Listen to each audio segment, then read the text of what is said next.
Desde ya pido disculpas si Bueno, por ahí notan que estoy como arrastrando un poco la voz o me puedo confundir en los apellidos, pero insisto, hemos trabajado, estamos desde las 5 de la mañana, hemos dormido 3 horas nomás y seguimos trabajando porque estamos poniendo a punto el programa radial para el lunes, digamos, así que espero que va sepan a salir entender. todo bien. Bueno, hoy Sí, vamos por a, favor, va a salir todo bien. hoy vamos a estar con Silvia conversando un tema que es muy doloroso para la historia argentina, es muy doloroso, pues es una etapa trágica para toda la historia de nuestro país, pero que es necesario escuchar de ella. Por eso yo no voy a hablar tanto hoy día, porque me gustaría que ella haga todo un recuento de su vida, porque es necesario que los más jóvenes empiecen a ver la otra verdad, empiecen a ver que la historia de los 70 no es como se ha vendido en los secundarios, no es como lo presenta el relato progresista. La historia de los 70 dejó muchas víctimas. El terrorismo en Argentina generó un desmadre impresionante, un desmadre institucional y un caos político que desembarcó en lo que todos conocemos posteriormente. Por eso me parece muy importante escucharla hoy a Silvia, que para nosotros es una gran referente, para que cuente toda su historia, la de ella, la de su familia, qué pasó realmente en los 70, qué es lo que no cuentan los medios hegemónicos, qué es lo que no cuentan las universidades, para que nosotros tengamos realmente una historia completa y una memoria completa de lo que ha sucedido en efecto en nuestro país. Bueno, Agustín, como yo sé que tus seguidores son todos muy jóvenes, voy a contar, son 2 minutos nada más, qué pasó antes del atentado familiar, ¿no? El ataque terrorista en la Argentina se dio a partir de la década del 60 eh, y se intensifica en el 70. En el 60 comienzan a atacar organizaciones menores.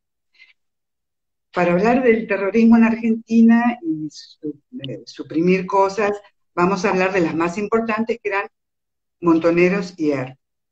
Estos ataques a toda la sociedad se dan desde fines de la década del 60 y en el 70 se intensifican. ¿Cómo hacían estas organizaciones para solventarse? Bueno, asaltaban bancos, secuestraban gente, digamos, y extorsionaban, si eran empresarios, a las empresas, pedían dinero, dinero con el que conseguían sus armas, con el que instalaban ellos tenían imprentas, en las imprentas no solamente hacían sus panfletos publicitarios, sino que también hacían revistas donde difundían sus acciones. Mirá, por ejemplo, eh, el ERP tenía una revista que se llamaba Estrella Roja. Y los montoneros tenían una revista que se llamaba Evita Montonera. Yo no sé, porque como no soy canchera con esto del Instagram, no sé si se puede mostrar así. A ver, Ahí esto se se ve bien, ve. se ve bien, se ve a la perfección, Bueno, estrella roja se ve. acá en estas revistas que en una época se empezaron a vender en los kioscos de diarios, publicaban sus acciones. Sin ningún tipo de pudor, ni análisis, ni cómo mataban la gente, cómo la secuestraban, cómo presionaban a los directivos para que les den dinero. Eh, Estos ataques se hicieron más violentos, llegando al año 73. Eh, En el año 71, perdón por lo desordenado, se crea la Cámara Federal en lo Penal, que fue una cámara exclusivamente para juzgar a guerrilleros que estaban detenidos de forma legal. ¿Sí? Se llaman las elecciones y había detenidos en ese momento más o menos 2.200 guerrilleros. Gana Cámpora y Cámpora da una amnistía, estoy siendo sumamente eh, resumiendo mucho el tema, da una amnistía y libera a todos estos presos de las cárceles. Eh, los que toman la posta, digamos, de todos los ataques fueron Montoneros y ERP prácticamente. Eh, en ese momento ya era un descontrol total en cuanto a la violencia en la Argentina. Y a tal punto que Cámpora dura 2 meses en el poder. Yo, es curioso, ¿no? Pero a veces me pregunto, ¿por qué habrán elegido estos chicos el nombre de la Cámpora para ponerle así a su movimiento, ¿no? Con el presidente vergonzante que fue, ¿no? Pero bueno, ese es otro tema. Eh, Estos terroristas empiezan a asaltar más unidades y en el año 74 es cuando atacan la unidad militar de Azul, de donde mi padre era jefe. Esta unidad militar estaba compuesta por un regimiento de caballería y un grupo de artillería. Era la unidad más poderosa del país en cuanto a armamento se refiere. El objetivo de los guerrilleros era secuestrar a los jefes, pero fundamentalmente llevarse todo el armamento. ¿Sí? Con ese armamento ellos pensaban equipar bien la organización armada, tomar el poder y instaurar un régimen marxista. Ellos eran el Ejército Revolucionario del Pueblo, el autor ideológico fue Santucho, Mario Santucho, el que comandó la operación era Enrique Gorrerán Merlo, el mismo que comandó el ataque a la Tablada. Y en este caso, el que mató a mi papá se llamaba, o se llama, no sé, Sergio Dikovsky. Eh, Digo se llamaba porque está homenajeado en el Parque de la Memoria, ¿no? El ataque, Horacio, se produjo en el mes de enero. Es una época en que está la mayoría de la gente licenciada. Y aparte, para el ejército es época de pases, con lo cual el personal que había en la unidad militar era muy poco. Eh, el día que atacan la unidad militar, aparte era un sábado, era de noche en realidad, sábado, donde, bueno, muchos salen a pasear o a juntarse con sus amigos. Esto que yo explico es para que se entienda la desventaja numérica en la que estaban. La unidad militar es atacada por 240 efectivos del ERP, ¿sí? Eh, Más o menos 12 menos 20, 12 menos cuarto de la noche, del 19 al 20 de enero. Para ingresar, matan un soldado que estaba de guardia. Sin sentido, porque ante semejante poder de fuerza creo que el soldado ni se iba a, a negar, ¿no? A darles el paso. Yo estaba con gente, nosotros vivíamos enfrente del cuartel. Estaba con unos amigos y mis padres estaban cenando en un departamento del lado. Los militares que estaban en mi casa, que eran dos, había dos militares y un civil, muy jóvenes, 20 y pico de años, eh, se escucha la detonación, el tiro, ellos se dan cuenta que es un disparo, suben a los autos y cruzan la calle, no tenían más que cruzar la calle para entrar al, a la unidad militar. Y bueno, enseguida viene corriendo mi papá y yo no voy a entrar mucho en detalle, vos después me preguntás lo que te interese saber, lo que quieras, ¿sabés, Horacio? Perfecto. Viene, viene mi papá, nos baja las persianas de toda la casa, vivíamos en la planta baja, y nos pide que nos tiremos al piso, que nos tiremos al suelo. Yo en ese momento tenía un hermano de 10 años que estaba durmiendo en la cama matrimonial, así que él lo bajó, lo puso en el piso y se cruzó al cuartel. Nosotros pasamos así toda la noche, eh, tirados en el piso, alguna bala ingresó, por la persiana. eh, y fue una noche de fuego muy intenso, y que aparte lo teníamos enfrente. Habían cortado las comunicaciones telefónicas, con lo cual estábamos sumamente incomunicados. La, mm, el fuego fue intenso durante toda la noche. eh, yo recuerdo que había mucho ruido de granadas, de ametralladoras, de disparos, por supuesto. Esto era permanente. Los herpianos entraron todos vestidos de oficiales del ejército, suboficiales, soldados, estaban con uniformes militares y con camiones o colectivos pintados como del ejército. Y los militares, los pocos que había, que era sábado a la noche, estaban de civil. Así que eso creaba una confusión muy importante entre la gente misma, digamos, los locales, los soldados, los que estaban de pase.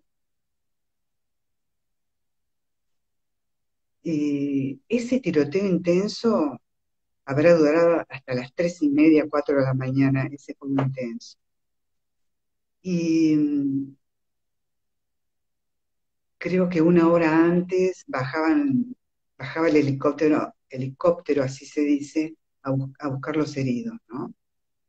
Eh, ¿Cuándo para este fuego intenso? En un momento que pueden sacar un tanque de la unidad militar, y estos tanques que hacen tanto ruido, este movimiento de las orugas, eh, los serpianos se asustan y se van. Y quedan muy pocos. Se asustan y se van. Se llevan todos los heridos y todos los muertos. Eh, Mi papá cuando cruza se encuentra con el otro jefe, con el regimiento de caballería, el coronel Gay en ese momento. Se organizan, este, tienen un enfrentamiento con los guerrilleros, ahí lo matan al coronel Gay, mientras rodean la casa del coronel Gay y su familia. Su familia estaba compuesta por su señora, dos hijos y un amigo de los hijos que estaba pasando las vacaciones. Y le dicen a mi papá que los convenza de que se entreguen porque si no los iban a matar a todos. Mi papá hace eso, se llevan la familia, la llevan a la herrería del cuartel, a mi papá le ponen unas esposas, lo meten en el baúl de un auto y se lo llevan. Eh, Se lo llevan y lo secuestran durante 10 meses. Yo quiero contarte cómo terminó lo del cuartel, así todo muy a grandes rasgos, porque a la familia de Gay se la llevan como rehén a la herrería del cuartel, llevan algunos suboficiales y algunos soldados. eh, Ahí, digamos, se lo llevan dos terroristas, uno de apellido Altera y el otro de apellido Carrara.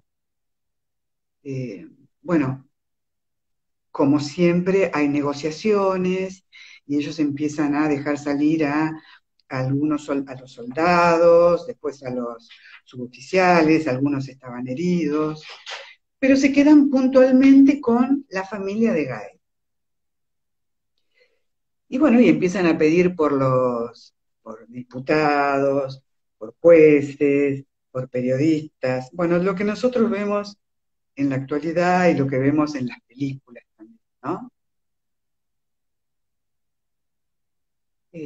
La gente del ejército estaba esperando la orden del comandante en jefe que los autorice a, a rescatar a la familia de Gay. Y como sabrás, el comandante en jefe siempre es el presidente de la nación, ¿no? Una vez dada la autorización, ingresan por una ventana superior a rescatar a la familia de Gay. Uno de ellos, de los dos que quedaron ahí, muere en ese ataque, pero el otro, que queda herido, antes de caer al piso, dispara su arma y mata a la señora de Guy. Eh, este otro hombre de apellido Carrara es llevado al hospital de Azul, lo atienden, le salvan la vida y lo entregan a la justicia. Carrara hasta hace unos años vivía en Alemania.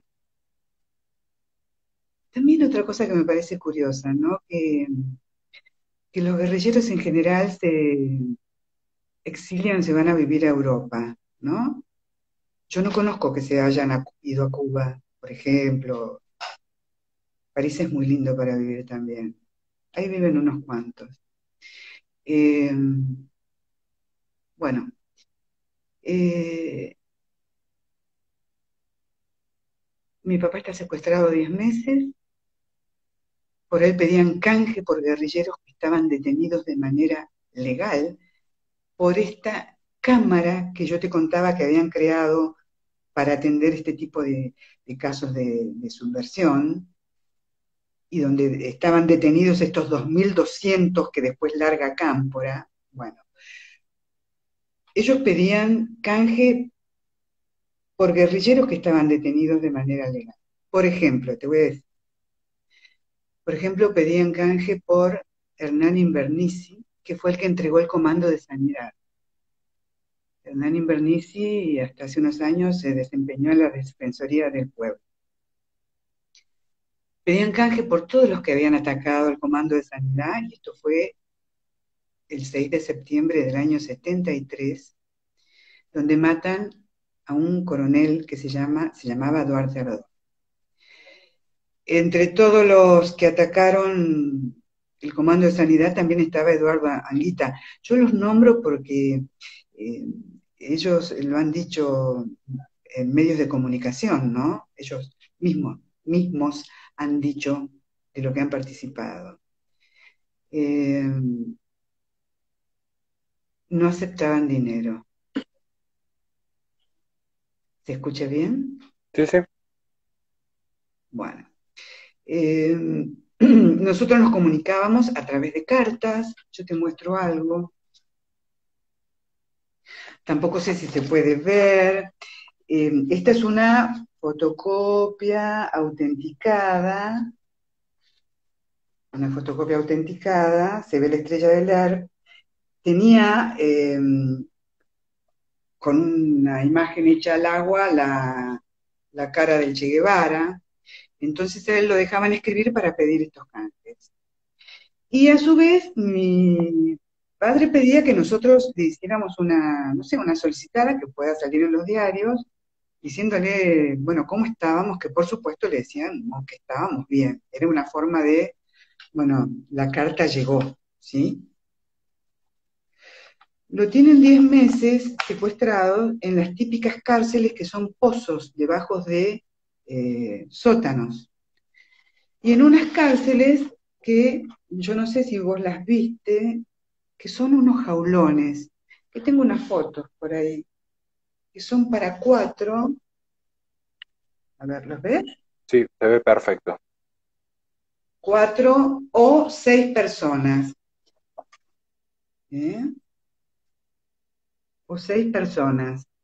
Ahí tenían los secuestrados, o en los pozos. Mi papá compartió 2 meses con un directivo alemán de apellido Mendelssohn, y por este hombre nosotros lo largaron porque llegaron a un acuerdo económico este, con la empresa para la que él trabajaba. Con este señor nosotros pudimos tomar conocimiento de muchas cosas. Bueno, para no entrar en cuestiones morbosas, yo adelanto que cuando lo mataron él pesaba 35 kilos, o sea que hay que imaginarse el estado de tortura en que los tenían. Imagino que con todos los secuestrados pasaría igual, no lo sé. Eh, lo matan en un control de ruta A él lo llevaban de una cárcel del pueblo a otra, y hay un control de vehículos en la zona sur de Buenos Aires, Francisco Solano se llama, y es en Quilmes, y lo trasladaban a mi papá en un arrastrojero. Eran dos autos, un Falcon azul y un arrastrojero, que se asustan al ver el control vehicular, que no era un control pensando que lo llevaban a mi papá o que llevaban, era un control vehicular normal. Se asustan, se produce un tiroteo, dejan este Falcon azul que te digo y el rastrojero, eh, se llevan autos que estaban ahí parados, con gente adentro, los sacan y se llevan, huyen en esos autos, pero uno de ellos va al rastrojero, abre un armario metálico donde estaba mi papá dormido y lo mata. Con un Magnum 357 le da 3 tiros, dos en la cara, uno en una de las manos que atraviesa el tórax. Mi padre estaba con los ojos vendados, las manos atadas y estaba amordazado. Yo tengo unas fotos, tengo dos, no sé si mostrártelas porque son un poco fuertes. Pedimos la prudencia, Vos no lo hay duda. decís. Yo prefiero la prudencia porque lo que interesa es el relato histórico y no en los detalles que Exactamente. por demás sensibles que no Por hacen eso caso. no, no van a sumar, por eso yo te lo preguntaba. Así nos entregó, bueno, sí, así encontramos a nuestro padre con 35 kilos de peso y baleado, eh, después de 10 meses exactos de secuestro. Bien. Ahí termina la historia del secuestro y bueno, por supuesto, como imaginarás, después tenemos toda la recuperación familiar o detalles de encuentros personales con herpianos, porque ellos dejaban las notas en una inmobiliaria que era de mejor acceso. Entonces, también hubo encuentros con amigos de mi papá de manera personal. Bueno, cosas que si querés más adelante te puedo detallar. Yo no sé qué te gustaría saber exactamente, Horacio. Yo por el momento, en primer lugar, quisiera ante todo agradecer por su testimonio. En efecto, es algo que valoramos muchísimo porque insistimos que es necesario que se conozca la historia. Es necesario que los chicos más jóvenes, particularmente los que siguen a la Fundación Libre, tomen conocimiento de una parte que el propio Estado y que los propios medios no dan a conocer. El comunismo internacional, en efecto, cambió las estrategias, pero no cambió la finalidad, entonces han silenciado esta parte de la historia. Es bueno que se tome conciencia de cómo funcionaban. Así que si usted está de acuerdo, y solo si usted está de acuerdo, ya como hemos visto cómo han operado en el aspecto militar o paramilitar, como sería el término más preciso, sí nos interesaría saber cómo era el mecanismo de inteligencia que manejaba justamente la subversión, digamos. Porque hay muchas cosas que no se dicen, se los presentan muchas veces a estos ejércitos revolucionarios como unos simples jóvenes idealistas, pero uno cuando empieza a indagar, y a partir de lo que usted relata, tenían un proceso de organización fuerte, diagramado, preciso, no eran ningunos chicos improvisados, no eran jóvenes que tocaban la guitarra y que simplemente tenían un idealismo socialista, eran gente armada, entrenada, que tenían sus propios medios de comunicación. Entonces, la pregunta sería, ¿cómo actuaban en cuanto a inteligencia, en cuanto a comunicación, en cuanto a operativos, esta gente, especialmente Ler y Montoneros, que fueron las células de mayor violencia en Argentina?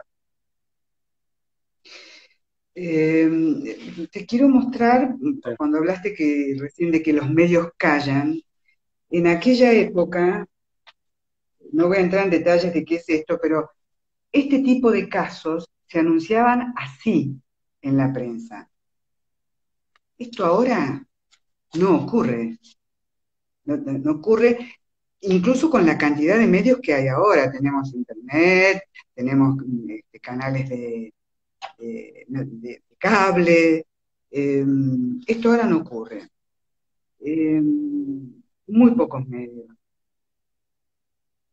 Ellos se organizaban por células, ¿sí? No sé cuánta gente eh, tenía cada célula, pero supongamos, no sé, 10, 5, no sé, no importa el número. Ellos tenían una información que no la tenían la que seguían, digamos, es decir, no se conocían con las células que seguían, entonces era muy difícil, era muy difícil llegar a la cabeza, que en este caso, por ejemplo, Montoneros era Firmenich. Era muy difícil llegar a el buró, digamos, a los más importantes, a los que dirigían las operaciones. Ellos le llamaban células, así se movían. Y tampoco podían, de ser detenidos, tampoco podían, digamos, decir mucho por el desconocimiento. O sea que esa fue una forma muy inteligente de manejarse. Sí, por supuesto, ellos tenían instrucción militar, usaban eh, uniformes, fueron instruidos en Cuba, por ejemplo, eh, así que eran verdaderos ejércitos. Tenían partes de guerra. De hecho, los publicaban en estas revistas como las que yo te conté. Estrella Roja publicaba cómo se atacaban las unidades militares, o cómo secuestraban a los empresarios, o cómo mataban a los jueces, o bueno, todo lo que hicieron. Ellos le llamaban ajusticiar. Eh, pero bueno, el nombre que le daban eran partes de guerra. Se ajustició a fulano de tal por tal y tal cosa. Bien. Y en este proceso que estamos viendo, de lo que ha sido realmente la historia no contada, lamentablemente, ¿cómo era la respuesta? Porque acá hay una pregunta muy recurrente, quiero entender el contexto, ¿no? Pero, ¿cómo era la respuesta del Estado antes del 76? ¿Cómo era el proceso político? ¿Qué es lo que definía o no definía justamente el gobierno peronista de turno? ¿Cómo se recibe la noticia del 76 en adelante por parte de la población? Es decir, la pregunta sería, ¿cómo funcionaba el Estado, el poder político y la sociedad antes del 76 y después del 76? Bueno, antes del 76 fue el peor estado de violencia. Eh, ya estaba Perón en el poder, ¿no? Perón, es bueno aclararle a los chicos que te siguen, estaba elegido constitucional, o sea, democráticamente, era un gobierno constitucional el de él. A mí siempre me gusta aclararlo porque al ser militar crea confusión, ¿sí? No, él había sido elegido por el 62% de los votos. Eh, Importantísimo el porcentaje. Eh, Ellos, con las fuerzas, digamos, del Estado se repelían estas acciones. Pero la verdad, Horacio, es que estaban sobrepasados.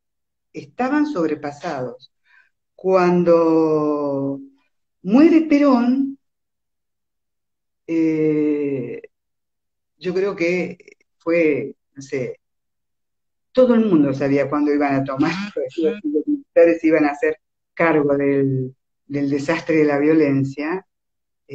La gente de verdad que se sintió aliviada, porque aparte, hasta los mismos diputados iban a pedirles que se hagan cargo porque ya estaban sobrepasados. Entonces, sí que lo toman a bien. También lo toman a bien, es un alivio, es una tranquilidad. También con la asunción de Perón como presidente, aparece otra organización que es la Triple A. La AAA mata muchos guerrilleros. Pero también era una organización, digamos, no estamos hablando de organizaciones legales, digamos. Ni lo eran las de izquierda, ni lo era la AAA. Se conocían, tenían sus comunicados, todo, pero no había nada, obviamente no había nada legal. Eso era legalizar la violencia, ¿no? Así que fue bien tomado. Después Isabel Perón, porque había muerto ya su marido, el general Perón, es la que dicta, junto con Luder, eh, este decreto de aniquilación de la subversión. No era la primera vez que aparecía la palabra aniquilación. Ya en los Hechos de Azul, Perón hace un discurso muy importante, uno a la sociedad y otro al personal de la unidad militar, donde habla de el reducido número de psicópatas al que hay que ir aniquilando uno a uno por el bien de la República. Eh, no era la primera vez. A partir de ese decreto es cuando, bueno, se empieza a poner, ay, ¿cómo digo para que la gente no se me tire encima, ¿no? Si digo orden, me van a tratar de facha, No, pero pero no bueno, hay ningún digamos, problema con eso. bueno, pero muchos de los que fueron a pedir esta solución aún viven y son funcionarios. Muchos de ellos, cuando uno les va a hablar, te dicen que se acuerdan de todo, pero que no es políticamente correcto decirlo, ¿sí? Ante nuestros requerimientos, ¿no? Eh, sí, hubo Bien, mucha violencia, eh, hasta que en un momento se terminó. Esto yo creo que termina, no sé, aproximadamente en el 79, así, la violencia fuerte, ¿no? 78, 79. Pero bueno, la realidad es que también eh, la sociedad y la dirigencia política había pedido eh, este rescate, ¿no? bien. Y en este punto, Había otra parte de la pregunta, ¿no? sí, era respecto a la sociedad civil. Ya vimos cómo funcionó el Estado, ya vimos cómo funcionó el poder político, sabemos que hubo un consenso, hoy por hoy se niega, pero los historiadores lo saben, que hubo un consenso de los partidos políticos para el requerimiento del aniquilamiento de la subversión. Pero el tema es la sociedad civil, cómo reaccionaba ante esto, cómo era la vida del trabajador promedio en ese contexto de suma violencia. ¿Era consciente o no era consciente? ¿Vivía con temor? ¿Lo tenían naturalizado? ¿Cómo era vivir en aquella época de la Argentina? Bueno, basta leer las redes sociales para darse cuenta que la gente de mi edad, digamos, comenta del miedo con el que se vivía, porque vos salías de tu casa, pero no sabías si volvías. Y no importaba si eras familia de militar, acá caían chicos, filósofos, jueces, digamos, era un ataque a la sociedad en general, ¿sí? Entonces, todos vivían con miedo, pero ¿qué pasa? Había que seguir trabajando, había que seguir estudiando, o sea, no podías parar tu vida. Y, y había que sobreponerse al miedo. Entonces, los que estudiaban tenían sus problemas en las universidades, porque las tomaban los grupos de izquierda, se ponían bombas en las universidades, en las escuelas, se ponían... Mira, mira, yo una vez acepté una invitación para grabar una película y el director, un chico muy joven, también 30 y pico de años, me dice, yo yo con la edad que tengo, pese a ser director de cine, que por ahí mi mente tenga a lo mejor mayor fantasía que la de otra persona, no puedo imaginarme lo que fue aquella época. Y te lo digo, me dice, porque estuve leyendo y viendo para poder este, eh, eh, ambientar la película, y no me lo puedo imaginar. Y sí, y así vivíamos, bombas, veíamos militares en la calle pidiendo documentos, vos salías, los adolescentes salían o los jovencitos se iban a tomar algo, qué sé yo, y a lo mejor entraban, se prendían las luces, documentos a todo el mundo. Eh, Así se vivía, con miedo y sin saber si ibas a volver a tu casa. Mucho miedo. Bien. Y en este sentido quiero también aprovechar que estamos en un pequeño receso para descansar un poco la voz también. Mandarle un saludo enorme a Lolo, que hace también junto a Anita, hacen posible siempre las conexiones, hacen siempre posible las entrevistas. Y también aprovechar a mandar un saludo, un comentario que estaba viendo recién entre los espectadores que tenemos en vivo, al Granadero Ocampo, para los que quieran conocerlo, síganlo también en Instagram. Con él hemos realizado una entrevista sobre toda la historia del cuerpo y el regimiento de granaderos, que ya está en mi canal, así que un saludo enorme a él también. Bueno, volviendo con usted, Silvia, vamos a tocar ahora el tema de que justamente, ya como nos quedan los últimos 15 minutos, un tema muy particular. Ya nos saltamos toda esa etapa triste y trágica de la historia, pero ¿qué sucede? ¿Qué sucede entonces luego, luego del 76? ¿Por qué digo esto? Porque sabemos que muchos de los que fueron partícipes de aquellos actos de terrorismo, luego de repente es como que hay un vacío en la historia. Es como que en Argentina hay un vacío en la historia en toda esa época y aparecen de golpe luego del año 2000, siendo todos funcionarios, siendo todos embajadores de las políticas de derecho humano. Aparece de golpe un auge de juicios a militares, nunca se juzgó a ningún montonero, y de repente los mismos que habían atentado contra un orden constitucional son los que posteriormente enarbolan las banderas de los derechos humanos y cambian radicalmente el discurso histórico de Argentina. ¿Qué sucedió en todo ese trayecto? ¿Qué pasó para que los que eran en principio enemigos del pueblo sean los que hablen a posterior en nombre del pueblo? Bueno, en principio, una vez que se llama a elecciones y gana el doctor Alfonsín, se hace un juicio a las juntas militares, ¿no? Y bueno, eh, se dictan las condenas. Ahí son juzgados montoneros, ahí incluso cae Firmenich detenido. Esto tuvo todo un proceso hasta el gobierno de Menem, donde indulta a los guerrilleros detenidos. Y el último que indulta creo que es el doctor Dualde, que lo indulta a Gorrerán Merlo, eh, ya muchos años después. En realidad, cuando asume el doctor Kirchner, asumió con muy pocos votos. En general la gente no lo conocía y el país era un caos. Y necesitaba construir poder, con lo cual fue muy inteligente en hacer uso y abuso, digamos, de los derechos humanos.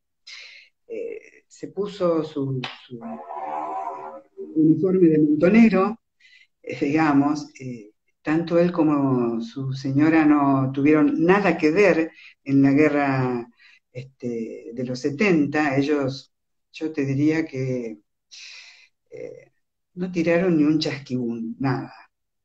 Pero bueno, digamos que simpatizaban sí con esas ideas. Él construye poder con el tema de los derechos humanos. Y bueno, eso es, es muy romántico, hablar de jóvenes llenos de ideales, que luchaban por una patria mejor. Y, ¿sabes qué, Horacio? Yo te voy a decir, yo lo que creo es que llamarlos jóvenes idealistas es subestimarlos, porque eran chicos bien formados, la mayoría, por lo menos de Montenegro, eran universitarios y tenían sus orígenes en familias de clase media acomodadas, es decir, no eran chicos sin instrucción, ¿sí? O sea, no. Y la verdad que estaban convencidos de lo que hacían, porque salían a matar o a morir, cosa que hoy no lo hacen los de la cámpora, porque la guerra continúa por otros, aparte, por otros medios. Hace este uso el doctor Kirchner y bueno, empieza con esta persecución a militares. Y ahí es cuando se empieza a detener a los militares. Militares que muchos habían sido absueltos ya en décadas anteriores, otros habían cumplido su condena, otros habían sido tomados por, hubo un par de leyes de obediencia debida y punto final, y vuelven a juzgarlos por las mismas causas o por otras que no se saben de dónde aparecen, porque los testigos, bueno, son medios flojitos, eh, los vuelven a juzgar retroactivamente. O sea, es ilegal lo que se está haciendo. Y por la misma causa. Y hacen referencia a que les cabe la pena de delitos de lesa humanidad porque hacen referencia al Estatuto de Roma, que en este país empezó a tener vigencia en el año 2011, creo. Es decir, con este uso y abuso, porque se hicieron verdaderos circos con estos juicios, con estas injusticias y con estas ilegalidades, construyeron poder y con mucha plata. A partir de construir el poder, empiezan a aparecer los pedidos de indemnización. Los pedidos de indemnización que son millonarias. eh, yo sé que esto está contemplado por la ley, pero yo te digo que los argentinos llevamos ya pagos 2.500 millones de dólares en indemnizaciones. Hay familias que han cobrado 5 indemnizaciones. 5 indemnizaciones. Hay más pedidos de indemnizaciones que están en curso aún. Eh, Esto es una mezcla entre el romanticismo de los jóvenes idealistas y los negocios. Así se construyen los derechos humanos a costas de familias que aún siguen sufriendo desde hace algunas, casi 17 años, esta, esta ilegalidad, por tener, digo, sus familiares detenidos, que aparte no solamente son militares, hay civiles, hay sacerdotes, hay ex jueces, hay mujeres, ¿sí? O sea, no todos son militares. Así se construye el poder. Y nuestra historia, digamos, lo que pasa antes del 76, que es fundamental, es borrado absolutamente de la historia oficial, ¿sí? Por eso los medios, como vos decías cuando empezamos a charlar, no lo comentan, no digo que sean todos, muy pocos medios pueden hacer alguna referencia, pero no lo comentan. En su momento a nosotros nos decían que les quitaban las pautas publicitarias, entonces tenían miedo. Entonces, bueno, no lo comentan. Y lo que ocurrió antes del 76 desapareció. No hay víctimas, no hay victimarios. ¿Eh? Bien. Ya en este punto, llegando cerca del final, y le agradecemos de corazón, realmente le agradecemos de corazón todo su testimonio, sus enseñanzas, porque como siempre le decimos, estamos muy agradecidos con los entrevistados que pasan por este programa, porque pudiendo hacer cualquier otra cosa que es totalmente legítimo, deciden regalarnos una hora de su vida en educarnos y en enseñarnos. Y eso somos muy, muy agradecidos justamente por el valor del tiempo. Simplemente y antes de cerrar, solo si usted lo desea y solo si a usted le parece pertinente, días atrás estuve dialogando tanto con Nahuel Sotelo, que es un gran amigo de la Fundación Sí, y forma parte de nuestro proyecto en la Resistencia, y también con una gran referente que tenemos, que yo le tengo un aprecio enorme y por la cercanía también, que es María Cecilia Pando. Me comentaron sí. de algo que a mí me interesa mucho por mi convicción religiosa, de su padre y cierta pintura que, que tuvo trascendencia. No sé si nos puede hacer alguna mención si usted lo desea. Sí, lo que pasa es que no tengo para mostrártela porque la tengo en una caja de seguridad, ¿Está bien? pero bueno, te cuento cómo es el tema. Cuando a él lo matan, en el bolsillo tenía un verso para cada uno de los hijos y para mi mamá. Y tenía un dibujo hecho a lápiz de un Cristo arrodillado con el peso llevando una cruz, digamos, con el peso de la cruz, que es la que lo hace arrodillar. Es conocido, está en un museo. Yo voy a ver si después puedo mandártela, aunque sea por privado, si no la subimos al Instagram. Eh, Mantuvo la fe él hasta el último momento, ¿no? Ese es bueno, el dibujo del que te deben haber hablado. Muy fuerte realmente. Es justo lo que queríamos tocar porque hoy estaba conversando, y ya con esto vamos cerrando, pero hoy tuve la suerte y la gracia de poder dar una entrevista bastante larga, 1 hora y media para México, y en un momento me preguntaron qué es lo que me motivaba a mí.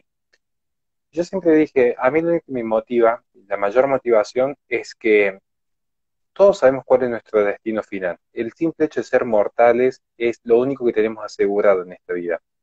Entonces lo que uno trata es decir, bueno, sabiendo cuál es nuestro destino final, lo que importa es el cómo nos vamos. Entonces, yo no tengo miedo de defender la fe. Muchos dicen, no, porque si hablas de la religión, ya hablas de Dios, te invalidan en los debates. Mire, gente, a mí el tema de los debates me importa poco nada. A mí lo que me interesa en efecto es librar el buen combate y haber mantenido la fe hasta el final, digamos. Entonces, por eso me pareció muy importante el relato que usted nos tenía para dar en este aspecto con este dibujo, porque en esencia es lo único que importa. Finalmente es lo único que importa. Yo cuando hablamos respecto a las víctimas de la subversión, porque en efecto hubo muchas víctimas, no me consta todavía de que hayan ido a atacar a ciertos espacios liberales, no han ido a atacar a ciertos políticos, se atacó a la gente de fe. No pasó. Entonces, yo cuando veo que pasa la historia de la humanidad y que los atacados han sido siempre la Iglesia Católica, cuando veo que tanto liberales como socialistas atacan siempre la Iglesia Católica, digo, hay dos opciones, o quizás somos nosotros los únicos malos en el mundo, o quizás algunos tendrían que empezar a replantearse por qué todas las grandes revoluciones fueron siempre en contra de un determinado credo. Es como para reflexionar en ese aspecto. Es cierto, sí, sí. Si Es usted, cierto lo que decís. ahora ya finalmente, como siempre le dejamos los últimos minutos a nuestros entrevistados, le dejamos simplemente que el saludo final queda a su cargo, que nos deje el mensaje que usted desee, cualquier tipo de mensaje que usted desee dejar para los más jóvenes, para su familia, para lo que usted decida, está bien. Las últimas palabras son exclusivamente tuyas. Y si nos quiere decir en qué red la podemos seguir, cómo la podemos apoyar, todo es absolutamente válido. Bueno, primero agradecerte por darnos visibilidad, porque bueno, yo soy una más de todas, una más. Hay mucha gente que ha pasado por situaciones similares. Así que muchas gracias por darnos visibilidad, Horacio. Eh, yo ya desde hace unos años estoy abocada a trabajar por la concordia política. Esto también, bueno, lo hice después de una evolución espiritual. Digamos, yo creo que el pasado de los argentinos no puede seguir deteniendo el presente y el futuro. y que es necesario poder mirar para adelante y, y tener una mirada superadora sobre esto, ¿no? Y en este sentido, porque vos me dirás, y bueno, ¿y cómo se hace eso? Y bueno, alguien te lo tiene que empezar al camino. Creo que todos los sectores de la Argentina, por acción o por omisión, han tenido su responsabilidad. Y claro que desde el lugar que les tocó eh, desempeñarse, la prensa, los sindicatos, eh, la iglesia, no sé, los terroristas, todos desde un lugar o de otro han tenido su cuota de responsabilidad. Y entonces, qué sé yo, blanquear esto a tantos años, porque ya han pasado más de 40 años, es mucho tiempo para seguir hablando de estas cosas, es mucho tiempo para que haya gente detenida, muriéndose, gente de 80 años, digamos, tratemos de tener una enseñanza y de salir adelante como nación, y que las generaciones más jóvenes puedan saber lo ocurrido. Es el derecho de ellos. Ese es el mensaje, que tratemos todos de trabajar por esto. Es un mensaje que quisiera que prenda en todos los demás. Eh, no sé cuántos minutos faltan, no tengo la menor idea. Ya estamos justo sobre la hora. Bueno, en efecto ya se termina el vivo, estamos muy agradecidos. Agradecemos también a toda la gente que se ha conectado, que nos ha estado acompañando. Sepan que, como tantas otras entrevistas, algunas van a mi canal de YouTube, el cual agradezco que ha ido creciendo mucho. Algunas van a la Fundación Libre y otras van a la Resistencia porque somos todos parte del mismo proyecto, no lo que por una cuestión de organización es que vamos distribuyendo para no sobrecargar un solo espacio, pero esto va a quedar guardado, esto va a quedar justamente a disposición en nuestros canales, porque tratamos de que los más chicos, los más jóvenes, conozcan toda la verdad. Así que muchísimas gracias de corazón, Silvia, realmente, y un saludo enorme a todos los suyos. Un abrazo fuerte, Horacio. Lo que necesite, sabe que estamos a disposición. Muy buenas noches y muy buen fin de semana. Gracias, Horacio. Hasta pronto.